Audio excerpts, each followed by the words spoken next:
everyone, it's Jillian. I just want to go over a few more bits about brackets and negatives and positives and all that jazz. So let's just take a look. First of all, I want to make sure you know that when you have a negative in front of a bracket, it's basically like saying -1 times whatever's in the bracket. You've probably seen things like x plus y, and when you see x plus y, it's not really x, it's 1x plus 1y. It's just that we don't put the number 1 in front, just the way we mathematicians do stuff, okay? So here, this is -1 times -12, and you know a negative times a negative is a positive. Brackets, this means -1 times -12. Brackets mean multiplication. Okay? Remember, when you're going through these videos, if for some reason I'm speaking too quickly for you, these are recorded for you. Play it again. Pause it. Write down stuff. Take notes. Whatever I'm saying that makes sense to you, write it down. It should be that your notes have all sorts of stuff written down on them so that if for some reason, which I don't expect that it's going to happen, but if for some reason YouTube disappears off planet Earth and you can no longer access these videos, your notes should have the explanations written down well enough for you to follow them and know what's going on.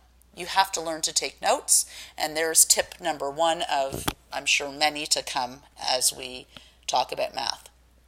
Here we have -1 times +12. So a negative times a positive is a negative.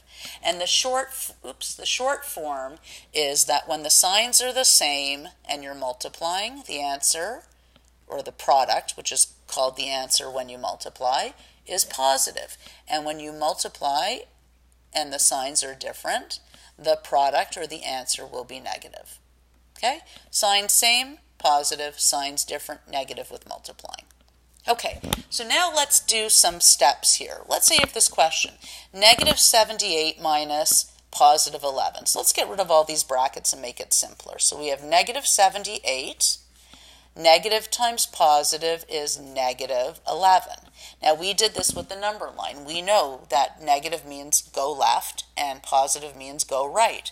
So if you have -78 and then you have -11, what do you have left?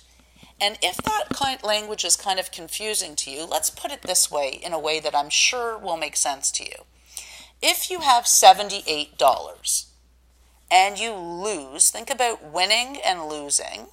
Positive is winning and negative is losing.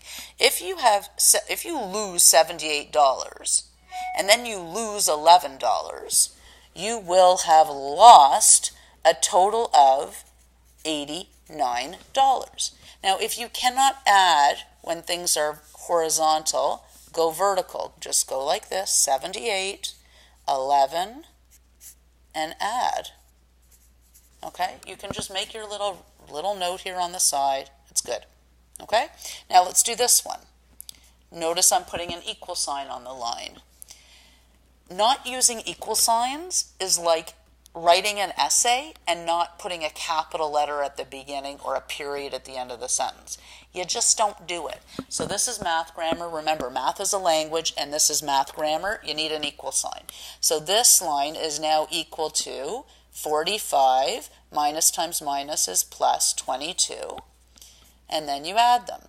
So 2 plus 5 is 7 and 2 plus 4 is 6. And if you need to do it vertically, just rewrite it there.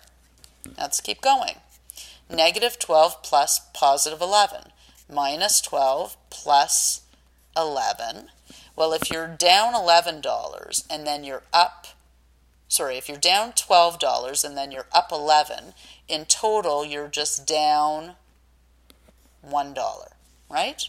Okay, I'm pausing, not because I don't know the answer, guys. I'm pausing because I'm giving you a second to see if you can do it and think.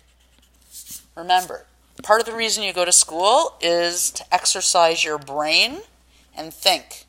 If you like to be fit, don't forget your brain is a muscle. It needs exercise too. Okay, 10 minus times plus is -3. What's 10 minus 3? 7. So you get the idea.